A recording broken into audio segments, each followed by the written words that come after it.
नमस्कार, मैं अर्जुन तुकाराम लाड, टीजीटी हिंदी जवाहर नवोदय विद्यालय बरपेटा असम। आज आपके सामने एक नया टॉपिक लेकर आया हूं। बहुत ही सुंदर, आकर्षक है और ज्ञानवर्धक है। मैं ज्ञानवर्धक इसलिए बोल रहा हूं कि बहुत सारी चिंताएं आपको लगी रहती है कि हमारा पाठ्यक्रम कैसे होगा, हमारा सिलेबस कैसा है। अगर सिलेबस कैसा है तो उसको पढ़ना कैसे है।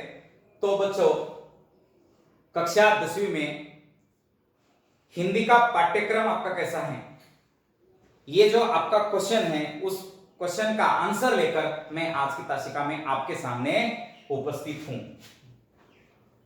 सबसे पहले कक्षा 10वीं में आपका हार्दिक स्वागत। विषय हिंदी ब। आज हम इस कक्षा में हिंदी ब का पाठ्यक्रम के बारे में देखेंगे। हिंदी ब का पाठ्यक्रम, ये देखिए, ब का पाठ्यक्रम 2020-21 का, मतलब एकदम नया, जो इस साल में आपको पाठ्यक्रम है उसके बारे में जानकारी ले लेंगे और कैसे करें तैयारी। थोड़ा सा ज्यादा नहीं, लेकिन थोड़ा ही आपको बताऊंगा कि तैयारी कैसे करेंगे इसकी। सबसे महत्वपूर्ण है कि पाठ्यक्रम कक्षा 10वीं के जो छात्र हैं, जो ब पाठ्यक्रम पढ़ते हैं, उसमें अ एक है और ब है।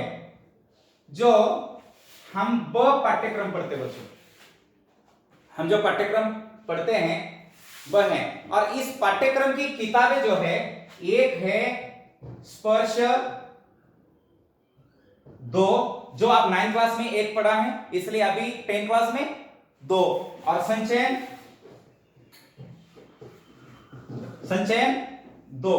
संचयन 1 आपने 9th क्लास में पढ़ लिया है। तो ये पाठ्यक्रम है और ये बी का पाठ्यक्रम होता है। इसलिए कैसे तैयारी करना है इसकी और कैसे ये पाठ्यक्रम है, सबसे महत्वपूर्ण बात है कि पाठ्यक्रम कैसा है। चलो, हिंदी ब का पाठ्यक्रम 2020-21 परीक्षा भार विभाजन है। भार मतलब कि कौन से टॉपिक को कितने मार्क है, उसके बारे में मैंने बताया है। अपठित गद्यांश चिंतन क्षमता एवं अभिव्यक्ति कौशल्य पर अति 2 बार हो गए। अति लघुत्तरात्मक एवं लघुत्तरात्मक, शॉर्ट यानी वेरी शॉर्ट, 2 प्रकार के क्वेश्चन होते हैं। एक तो एक शब्द में लिखिए या एक लाइन में लिखिए, ठीक है नहीं। ऐसे भी उत्तर होते हैं जो 100 या 150 शब्दों में एक पैराग्राफ या अपठित गद्यांश आएगा, उसके ऊपर 10 अंक के क्वेश्चन होंगे बच्चों।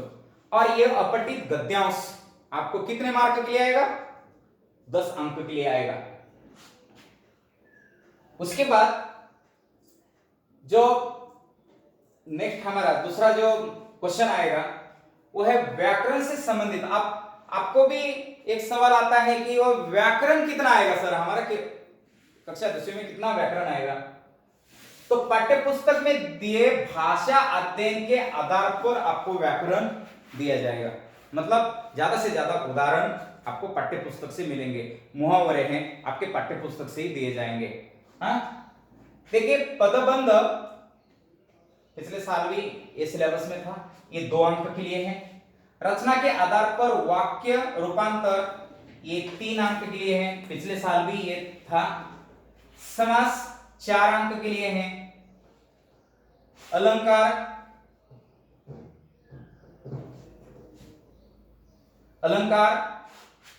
पुनः ये 3 अंक के लिए है। और मुहावरे 4 अंक के लिए हैं। देखिए कितना होता है, 16 हो गए। तो ये 16 अंक का व्याकरण है बच्चों। अब देखिए, एक हो गया पदबंध, रचना के आधार पर वाक्य रूपांतरण, समास, अलंकार, मुहावरे, 16 अंक हो गए। तो इस प्रकार का व्याकरण है। चलो आगे। तो उसके बाद हम पाठ्य पुस्तक की तरफ चले जाते हैं। पाठ्य पुस्तक का हमें कितना आने वाला है? पाठ्य पुस्तक पर्श भाग 2 और संचयन भाग 2, ये तो आपको पुस्तक पता है।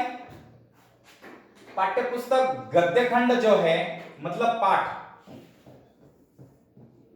पाठ के ऊपर के क्वेश्चन, पर्श भाग पर लघु प्रश्न मतलब छोटे, लघु का मतलब क्या होता है, छोटे, छोटे प्रश्न ऐसे आते वैसे, तो ये 2+2+2 ऐसे कितने क्वेश्चन आएंगे आपको, 3 क्वेश्चन आएंगे। कितने क्वेश्चन, 3 क्वेश्चन आएंगे। कितने अंक के हो जाएंगे ये, 6 अंक के हो जाएंगे। ये आसान है ना, सारे पाठ के ऊपर, क्या बड़े भाई साहब से लेकर अंतिम पाठ तक के कितने अंक के क्वेश्चन हो जाएंगे, 6 अंक के। बाद में पाठ्यपुस्तक वर्ष भाग 2 निबंधात्मक जो प्रश्न है, इसको हॉट्स भी कहते हैं, हॉट्स क्वेश्चन जो होते हैं, बड़े बड़े क्वेश्चन, निबंधात्मक क्वेश्चन होते हैं ये, और आपके विचार से इस प्रश्न का उत्तर लिखना है। वो कितने अंक का है, 5 अंक का। 6 और 5 11 अंक के लिए आपकी पर्श भाग 2 का जो किताब है, उसमें से जो गद्य खंड है मतलब पाठ है, वो कितने अंक के लिए आएंगे, कितने अंक के लिए, 11। अब देखिए पाठ हमारे 11 अंक के, उसके बाद हम कविता के ऊपर जाते हैं, जो काव्य खंड है। पर्श भाग 2 में जो काव्य खंड है, वो काव्य खंड भी उसी प्रकार ही है जैसे हमारे पाठ के ऊपर का है। देखिए यहां भी 2+2+2 के 6 मार्क के प्रश्न आपको आएंगे, और उसके बाद फिर से निबंधात्मक जो प्रश्न है कविता के ऊपर का, तो वो 5 अंक का आएगा। तो इस प्रकार ये फिर 11, और आपकी जो पाठ्यपुस्तक संचयन है, संचयन भाग 2 है, ये विकल्प सहित 2 क्वेश्चन मतलब 3 क्वेश्चन आएंगे, तो आपको उसमें से कितने लिखने हैं, 2 लिखने हैं। प्रत्येक प्रश्न को मार्क्स कितने हैं, 3 हैं, मतलब 3+3 6। आपको 3 मार्क का एक क्वेश्चन है। पहले पुराने हमारे सिलेबस में क्या होता था कि ये 5 मार्क का एक ही क्वेश्चन आ जाता था, तो ये 6 हैं, कितने हो जाएंगे फिर, 28 हो जाएंगे दादा, 28 हो गए। ये 28 अंक का पाठ्यपुस्तक हो गए। फिर आपका पाठ्यपुस्तक कितने अंक का हो गया, फिर 28 का। आप देखते हैं कि हम जो लेखन खंड है वो कितने अंक का है, देखिए 26 अंक का है कि नहीं, मजेदार बात। अनुच्छेद लेखन, इससे पहले 9th क्लास में आप पढ़े। औपचारिक विषय से संबंधित पत्र लेखन, आपने 9th क्लास में मतलब अलग विषय से संबंधित पत्र लेखन पढ़ा था, वो विषय था अनौपचारिक पत्र लेखन। कौन सा था, अनौपचारिक। अपने घर के सभी सदस्यों को हमने क्या पत्र लिखे थे, अभी हमारे घर के सदस्यों को छोड़ना है और बाहर ऑफिशियल सरकारी सदस्यों को पत्र लिखने हैं। तो ये औपचारिक विषय से संबंधित पत्र लेखन 5 अंक के लिए, ये 6 पहले अनुच्छेद 5 अंक के लिए दिया जाता था, ये 6 अंक के लिए। ये थोड़ा सा नया है पाठ्यक्रम में, ये 5 अंक। व्यवहारिक जीवन से संबंधित सूचना लेखन, सूचना आपको व्यवहारिक जीवन से संबंधित, विद्यालय में बहुत सारी सूचनाओं को आप पढ़ते भी हैं, सुनते ही हैं। सभी छात्रों को सूचित किया जाता है कि आज दिनांक इतने इतने शाम 5 बजे सांस्कृतिक सभा का आयोजन किया गया है, आपकी उपस्थिति अनिवार्य है ना। कितने लाइन में होता है, 3, 4, 5 लाइन में। ये कैसे हमें तैयारी करनी है उसके बारे में मैं बाद में बताऊंगा। विज्ञापन लेखन या निर्माण, ये कितने अंक के लिए, जो आपने 9th क्लास में भी बनाया है। दिए गए प्रस्थान बिंदु के आधार पर आपको क्या करना है, एक लघु कथा लेखन करना है। ये नया है इस बार, है कि नहीं, लघु कथा लेखन मात्र नया है, ये टॉपिक नया है इस साल। आपको एक छोटी सी कथा लिखनी है इस बार, ये ओनली नया। तो ये पिछले साल ये नहीं था, लघु कथा लेखन नहीं था, उसकी जगह पर संवाद लेखन था, पता है। उसकी जगह पर संवाद लेखन था। ये थोड़ा सा बदल है और ये बदल को ध्यान में रखते हुए आप बच्चों पढ़ाई करो। सबसे महत्वपूर्ण है कि अभी आपको बता देता हूं कि आपकी किताबें कौन सी है, फिर से एक बार बता देता हूं मैं। निर्धारित पुस्तकें जो है एनसीईआरटी द्वारा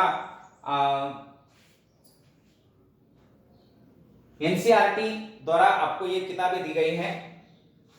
स्पर्श भाग 2 और संचयन भाग 2 ये आपके पास है क्या नहीं है, पहले देखना है कि हमारे पास दूसरी तो किताब नहीं आई है, ये देखना है। नोट, निम्नलिखित पाठ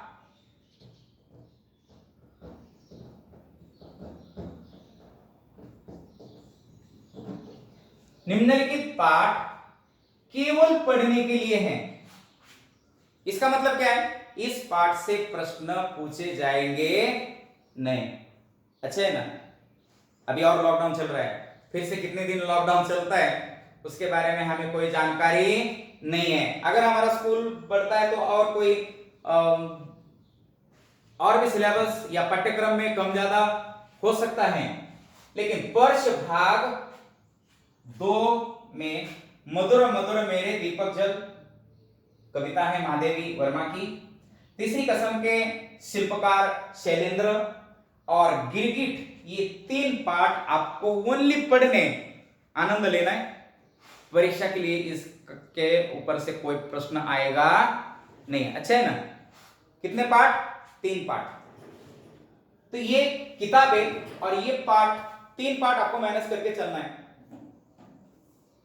उसके बाद कैसे करें तैयारी बच्चों? अब हम यहां महत्वपूर्ण बात है, ये पाठ्यक्रम होने के बाद आप तैयारी कैसे करें। पठित गद्यांश, जो अनसीन पैसेज बोलते हैं, आप अनसीन पैसेज की तैयारी कैसे करनी है। तो विविध प्रकार के अनसीन पैसेज को आपको पढ़ना है, उसको आकलन करना है। अनसीन पैसेज से हम आपको कितना समझ में आता है, आपको कितना आकलन हो गया, उसके बारे में हम जांचने की कोशिश कर देते हैं। तो आकलन क्षमता बढ़ानी है तो अधिक से अधिक आपका पठन होना बहुत आवश्यक है। लेकिन हम लॉकडाउन के कारण घर में हैं, घबराओ मत। हमें ये अनसीन पैसेज कहां से मिलेगा? अगर आपके पास कोई रेफरेंस बुक है, कोई गाइड्स है, तो आप उसमें जो अनसीन पैसेज दिए गए उसमें से भी तैयारी कर सकते हैं। गद्य खंड और काव्य खंड, गद्य खंड मतलब पाठ और काव्य मतलब कविता। बच्चों मैंने बोल दिया है कि इन दोनों के ऊपर का कितने अंक का आता है? 28 अंक का आता है। आप इसे क्या कीजिए, आपके अध्यापक महोदय के सहायता से आप अधिक से अधिक इसको पढ़ सकते हैं या समझ सकते हैं। लेकिन ये जो आपको 10 अंक का है, आप मानेंगे कि हम लॉकडाउन के चलते घर में हैं तो ये भी हमारे पास नहीं है, चलो कोई बात नहीं है, आप इसकी भी तैयारी मत कीजिए। चलो, संचयन आपके पास नहीं है या ई बुक के माध्यम से अगर आपके मोबाइल में ये बुक आपके पास पहुंचा दी गई है तो संचयन को पढ़िए। उसमें हरिहर काका है, टोपी शुक्ला है, तो इनको पढ़ने से अच्छी अच्छी कथाएं आपके पास आ जाएगी। तो सिर्फ पढ़िए इसको। सबसे महत्वपूर्ण, लॉकडाउन के चलते आप घर में हैं और सबसे महत्वपूर्ण भाग जो है ये लेखन का है और वो है 26 अंक का। इसकी पढ़ाई कैसी करनी है बच्चों, इसके बारे में आपको मैं 5 मिनट में बताऊंगा। तो लेखन में हमने देखा है कि लेखन में फर्स्ट है अनुच्छेद लेखन। आप बोलेंगे सर अनुच्छेद लेखन हम कैसे लिखेंगे? अनुच्छेद लेखन के लिए विषय कौन सा होगा? लिखो, आप गांव में रहते हैं तो मेरा गांव लिखो, आप गांव में रहते हैं तो मेरे गांव की समस्या लिखो, आप गांव में रहते हैं तो मेरे गांव में बिजली की समस्या है,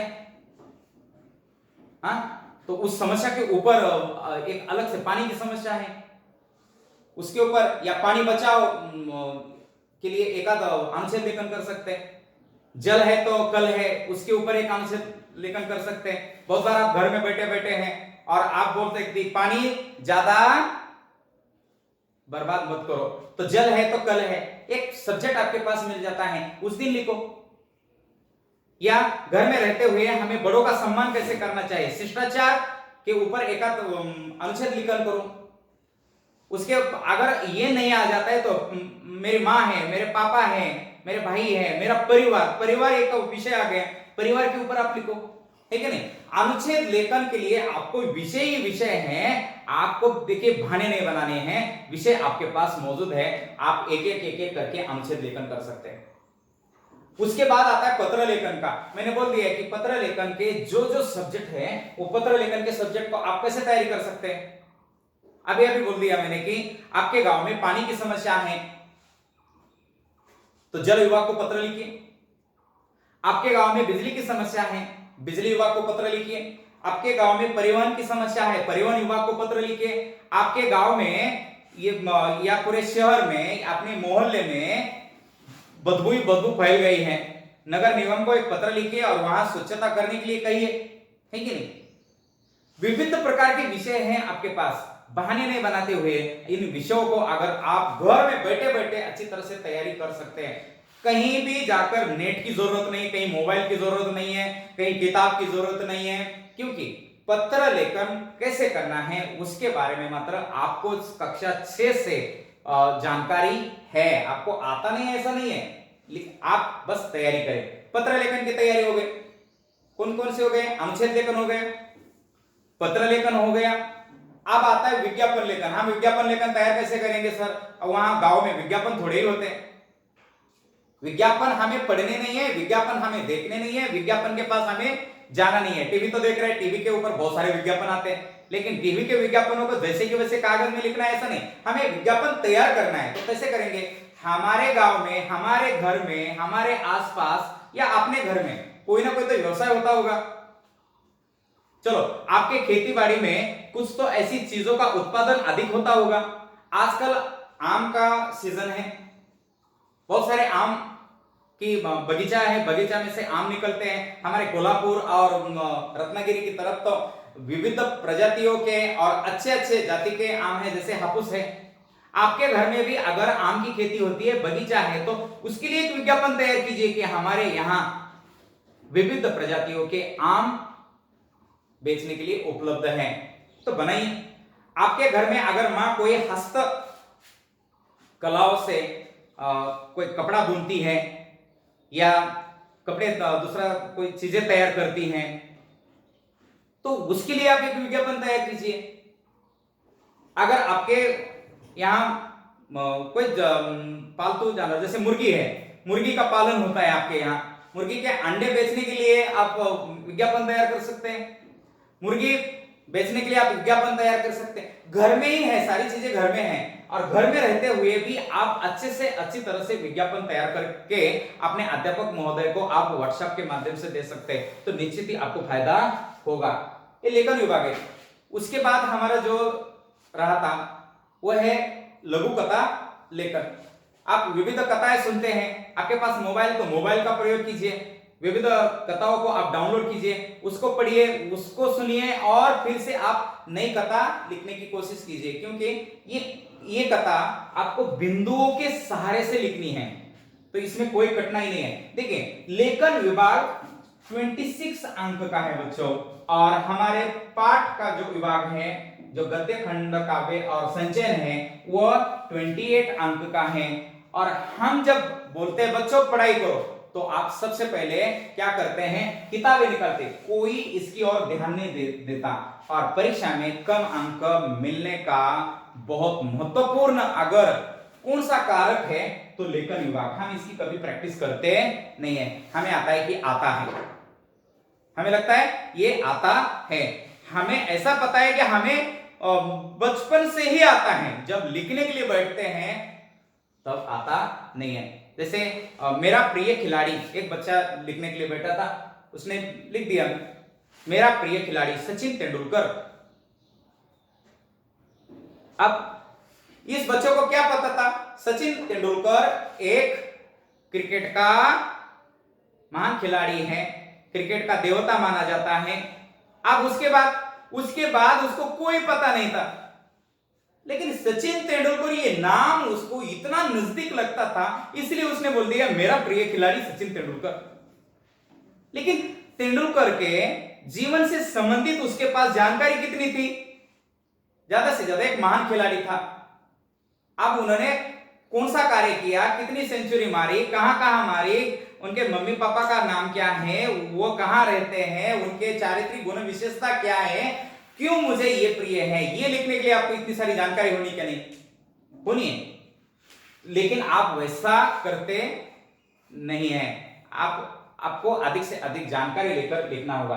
तो ये बच्चों लेखन विभाग बहुत महत्वपूर्ण है, बार बार कह रहा हूं। और ये लेखन विभाग लॉकडाउन के चलते आप घर में हैं, तो घर में रहते हुए जितने भी दिन आपको मिल जाएंगे उन दिनों में लेखन विभाग को बेहतर से बेहतर बनाने का काम कीजिए। ये आपको मैं हाथ जोड़ के विनती करता हूं कि आप लेखन विभाग की और ज्यादा से ज्यादा ध्यान दीजिए। अगर कोई भी सवाल है तो अपने अध्यापक महोदय से कांटेक्ट कीजिए।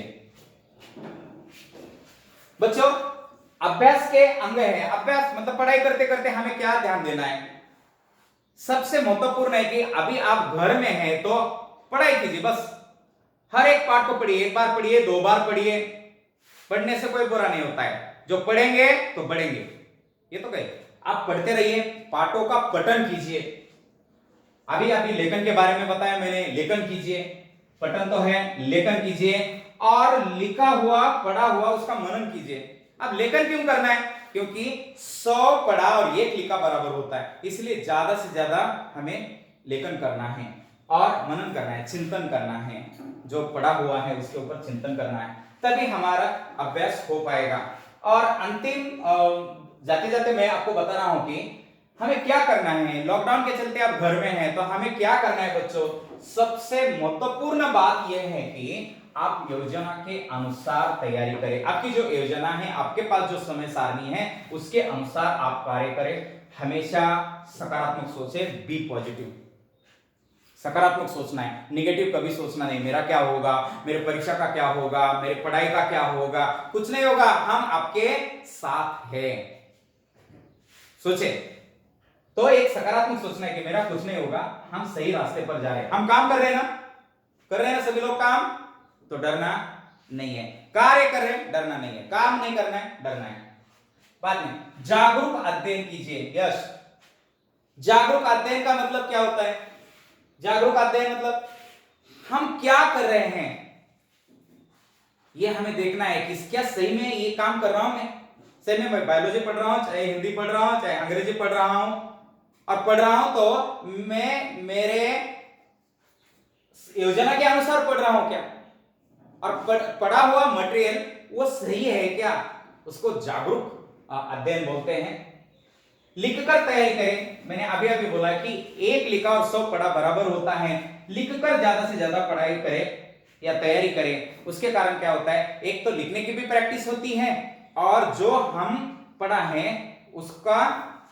उसकी पुनरावृत्ति होती है और अच्छे से अच्छी तैयारी होती है।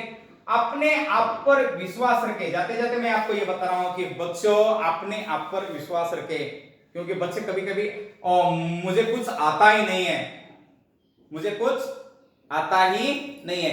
अपने आप पर विश्वास रखना है कि हाँ मुझे आता है, मैं कर रहा हूं और मैं बेहतर से बेहतर कर रहा हूं। तो अपने आप पर विश्वास रखने का काम कीजिए।